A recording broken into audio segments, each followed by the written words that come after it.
Hello friends, स्वागत आप सभी का टारगेट सिविल सर्विसेज प्लेटफॉर्म पे। फ्रेंड, आज हम बात करेंगे समीक्षा अधिकारी 2021। ठीक है, वो चाहे आपके उत्तराखंड पीसीएस हो या फिर उत्तराखंड समीक्षा अधिकारी या फिर लोअर पीसीएस उत्तराखंड। ठीक है, साथ में इलाहाबाद हाई कोर्ट समीक्षा अधिकारी वेरी इंपॉर्टेंट है।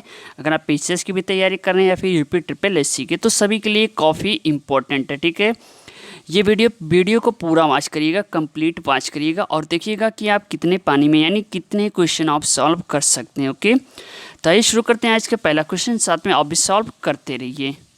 सो फ्रेंड, फर्स्ट क्वेश्चन है, कैल्सीफेरॉल रासायनिक यौगिक का सामान्य नाम है। चलिए, काफ़ी इजी क्वेश्चन है, इसका आंसर आप लोग कमेंट बॉक्स में दीजिए। ठीक है, इसके बाद हम बताएंगे कौन सा इसका ऑप्शन सही होगा।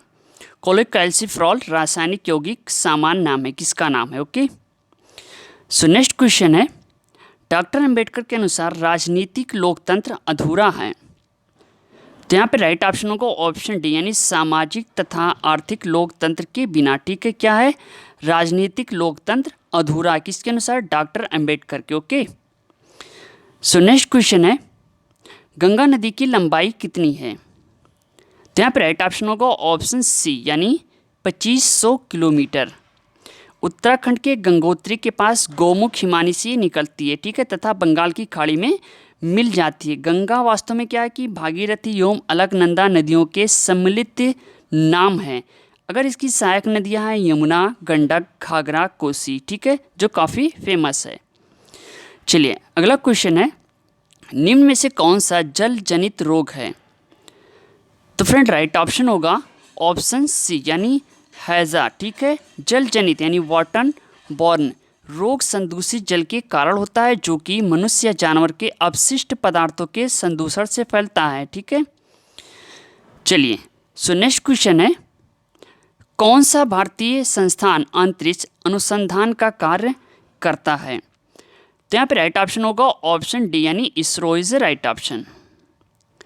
सो नेक्स्ट क्वेश्चन है, किस देश में गंगा नदी ब्रह्मपुत्र नदी से मिलती है। तो यहाँ पे राइट ऑप्शन होगा ऑप्शन सी, यानी Bangladesh is a right option. Okay, चलिए, सो नेक्स्ट क्वेश्चन है, फतेहपुर सीकरी शहर की नींव किसने डाली। तो राइट ऑप्शन होगा ऑप्शन बी, यानी अकबर ने। ठीक है, कब, 1570 में। डेट याद रखिएगा, वेरी इंपॉर्टेंट, 1570 में। चलिए, अगला क्वेश्चन है, असम का प्रमुख त्यौहार कौन सा है। तो राइट ऑप्शन होगा ऑप्शन वन, यानी बिहू। बिहू असम का है, ओणम जो है वो केरल का है, पोंगल तमिलनाडु का है, लोहड़ी पंजाब का है। ठीक है, ध्यान दीजिएगा। चलिए, सो नेक्स्ट क्वेश्चन है, विवेकानंद ने शिकागो में आयोजित पार्लियामेंट ऑफ वर्ल्ड्स रिलीजन्स में भाग लिया था। तो राइट ऑप्शन होगा ऑप्शन सी, यानी 1893। वेरी इंपॉर्टेंट है। ठीक है, ये डेट याद रखिएगा, 1893। सो नेक्स्ट क्वेश्चन है, निम्नलिखित में से किस उत्पाद को खरीदते समय समाप्ति तिथि की जांच करना कम महत्वपूर्ण है। तो राइट ऑप्शन होगा ऑप्शन सी, यानी बर्तन। अगला क्वेश्चन है, अमरनाथ की गुफाएं कहाँ स्थित हैं। सो फ्रेंड, राइट ऑप्शन होगा ऑप्शन बी, यानी कश्मीर में। ओके, सो नेक्स्ट क्वेश्चन है, किसे सहोदरी के नाम से भी जाना जाता है। राइट ऑप्शन होगा ऑप्शन डी, यानी दक्षिण पठार। दक्षिण के पठार, भारत के दक्षिण पठार को सहोदरी के नाम से जाना जाता है, जो उत्तर प्रदेश के विंध्याचल पर्वत से तमिलनाडु तक फैला है। ठीक है, चलिए, सो नेक्स्ट क्वेश्चन है, तारों का रंग किस पर निर्भर करता है। तो राइट ऑप्शन होगा ऑप्शन वन, यानी तापमान में। किसी तारे का रंग उसके तापमान पर निर्भर करता है और तापमान तारे का द्रव्यमान की कुछ संयोजन और उसके उत्पत्ति काल पर निर्भर करता है। ठीक है, चलिए, सो नेक्स्ट क्वेश्चन है, ब्रायोस्टेटिन्स एवं डोलोस्टेटिन्स जैसे अपूर्व ट्यूमर रोधी एजेंटों का पता लगाने में कौन सा स्रोत विशेष रूप से फलदायक रहा। तो राइट ऑप्शन होगा ऑप्शन वन, यानी समुद्री स्रोत is a right option. So next question है, ओजोन क्षेत्र के लिए कौन सा प्रदूषक जिम्मेदार है। तो राइट ऑप्शन होगा ऑप्शन फोर, यानी CFC। वेरी इंपॉर्टेंट है। चलिए, अगला क्वेश्चन है, अजैव निम्नकरणीय अपशिष्ट से छुटकारा पाने का सर्वोत्तम हल है। तो राइट ऑप्शन होगा ऑप्शन डी यानी पुनः चक्रण। देखिए ये सारे क्वेश्चन जो है पीसेस में पूछे गए हैं। चलिए अगला क्वेश्चन है वर्मी कंपोस्टिंग किससे की जाती है। सो राइट ऑप्शन होगा ऑप्शन सी यानी कृमि से। अगर हम बात करें तो आजकल काफ़ी चल रहा है इसका वर्मी कंपोस्टिंग, वो प्रक्रिया जिसमें कृमि एवं सूक्ष्म जीवों का उपयोग रसोई घर के अपशिष्ट को काला स्वाभाविक गंध पोषकता से भरपूर खाद में बदलने के लिए किया जाता है। वर्मी कंपोस्ट पोषक तत्वों से भरपूर एक उत्तम खाद है जो मृदा के लिए सर्वथा अनुकूलित है। ठीक, चलिए अगला क्वेश्चन है यदि अवशिष्ट पदार्थ पीने के पानी के स्रोत को दूषित कर दे तो निम्नलिखित में से कौन सी बीमारी फैल जाएगी। तो यहाँ पर राइट ऑप्शन होगा ऑप्शन 2 यानी टाइफाइड। ठीक है, टाइफाइड बैक्टीरिया से उत्पन्न होने वाला एक सामान्य बीमारी है। यह एक विश्वव्यापी रोग है। रोगी के मल मूत्र व थूक के संपर्क में आया भोजन या जल ग्रहण करने से मनुष्य इस बीमारी से संक्रमित हो जाता है। यह रोग साल्मोनेला टाइफी नामक जीवाणु से होता है। ओके, चलिए अगला क्वेश्चन है भारत किसको बिजली का निर्यात करता है। तो राइट ऑप्शन होगा ऑप्शन 1 यानी बांग्लादेश। ठीक है, अक्टूबर 2013 में पश्चिम बंगाल से इसका निर्यात किया गया। सो नेक्स्ट क्वेश्चन है 1905 में क्रांतिकारी संगठन अभिनव भारत संगठित किया गया था।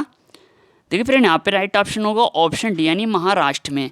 अभिनव Bharat society young India society एक गुप्त क्रांतिकारी संगठन था जिसकी स्थापना महाराष्ट्र में 1903 में की गई। ठीक है, 1905 में विनायक सावरकर ने इसका नाम अभिनव भारत रखा। किसने रखा था? विनायक सावरकर ने, ध्यान दीजिएगा। चलिए सो नेक्स्ट क्वेश्चन है वायुयान और रॉकेट बनाने के लिए कौन सी धातु प्रयोग की जाती है। सो राइट ऑप्शन होगा ऑप्शन सी यानी निकल का यूज़ हम इसमें करते हैं। सो नेक्स्ट क्वेश्चन है रबड़ को सल्फर से गर्म करके उसकी गुणवत्ता बढ़ाने की प्रक्रिया को क्या कहा जाता है। तो राइट ऑप्शन होगा ऑप्शन ए वल्कनीकरण यानी वल्कनीकरण एक रासायनिक प्रक्रिया है जो प्राकृतिक रबर को अधिक स्थायित्व प्रदान करने के लिए इसमें सल्फर या इसकी समान अन्य वस्तुओं को गर्म करके बनाया जाता है। ठीक, चलिए सो नेक्स्ट क्वेश्चन है अजंता एलोरा की गुफाएं कहाँ स्थित है। तो राइट ऑप्शन होगा ऑप्शन 1 यानी महाराष्ट्र में। बौद्ध जैन तथा ब्राह्मण धर्म से संबंधित अजंता एलोरा की प्रसिद्ध गुफाएं महाराष्ट्र में स्थित है। अजंता में कला की खोज 1834 में सर अलेक्जेंडर ने की थी। कब की थी? 1834 में। ठीक है, डेट इंपॉर्टेंट है। चलिए सो नेक्स्ट क्वेश्चन है चीन ने भारत पर आक्रमण किस वर्ष किया था।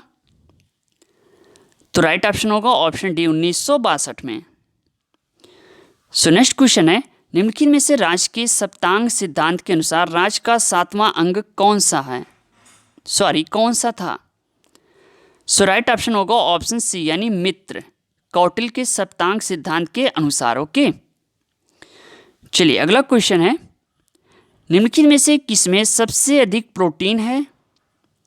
तो यहाँ पर राइट ऑप्शन होगा ऑप्शन बी सोयाबीन में। ठीक है, नेक्स्ट क्वेश्चन है निम्नलिखित में से किसने भारत में स्वर्ण सिक्कों का प्रचलन नियमित उपयोग के लिए किया था। तो यहाँ पर राइट ऑप्शन होगा ऑप्शन 1 यानी विम कैडफिसेस ने। सिक्के चांदी के लगभग 100 ईस्वी में कुषाण शासक भीमा कैडफिसेस ने पहली बार इसको जारी किया। इस स्वर्ण मुद्रा में क्या है कि शिव की प्रतिमा अंकित थी। चलिए सो नेक्स्ट क्वेश्चन है किस क्रिकेटर को प्रथम अर्जुन पुरस्कार मिला सबसे पहले यानी। तो राइट ऑप्शन होगा ऑप्शन सी यानी सलीम दुर्रानी।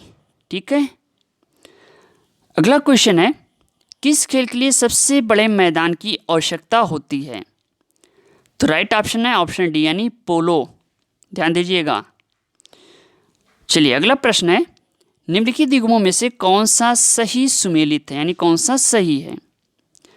तो राइट ऑप्शन होगा ऑप्शन बी यानी Khalid B Sayeed Pakistan the formative phase. Okay, so next question है भारत में सबसे अधिक दाल का उत्पादन किस राज्य में होता है। तो यहाँ पे राइट ऑप्शन होगा ऑप्शन सी यानी मध्य प्रदेश में। ओके, सो नेक्स्ट क्वेश्चन है निम्नलिखित अभिलेखों में से किसमें अशोक का नामोल्लेख हुआ है। देखिए यहाँ पे राइट ऑप्शन होगा, वेरी इंपॉर्टेंट क्वेश्चन है, ये कई बार आपके एग्जाम में आया हुआ है। ठीक है, तो राइट ऑप्शन होगा ऑप्शन 1 यानी गुर्जरा में। ओके, मास्की, उद्गिलम, मित्तर और गुर्जरा, ये 3 याद रखिएगा।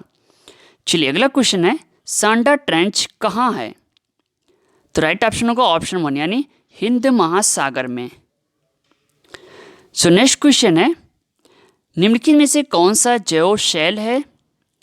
तो राइट ऑप्शन होगा ऑप्शन बी यानी कोयला, एक कार्बनिक अवसादी चट्टान है जो मुख्यतः पेड़ पौधों के मलबों से बनता है। ठीक, चलिए अगला क्वेश्चन है, प्रसिद्ध पुस्तक मालगुडी डेज का लेखक निम्नलिखित में से कौन?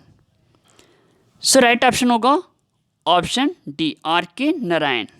ओके, सो नेक्स्ट क्वेश्चन है, ब्रिटिश क्राउन ने ईस्ट इंडिया कंपनी से भारत पर प्रभुसत्ता किस वर्ष में प्राप्त की? सो राइट ऑप्शन होगा ऑप्शन 2 1858 ईस्वी में ईस्ट इंडिया से भारत पर प्रभुसत्ता सिपाही विद्रोह के पश्चात। ओके, सो नेक्स्ट क्वेश्चन है, ब्रिटिश ईस्ट इंडिया कंपनी ने चाय के व्यापारिक एकाधिकार को खो दिया।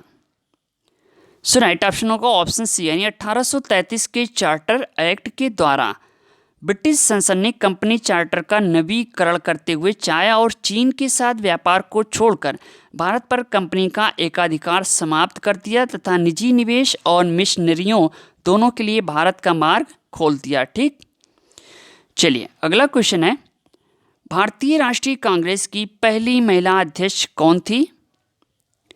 तो यहाँ पर राइट ऑप्शन होगा ऑप्शन सी यानी एनी बेसेंट।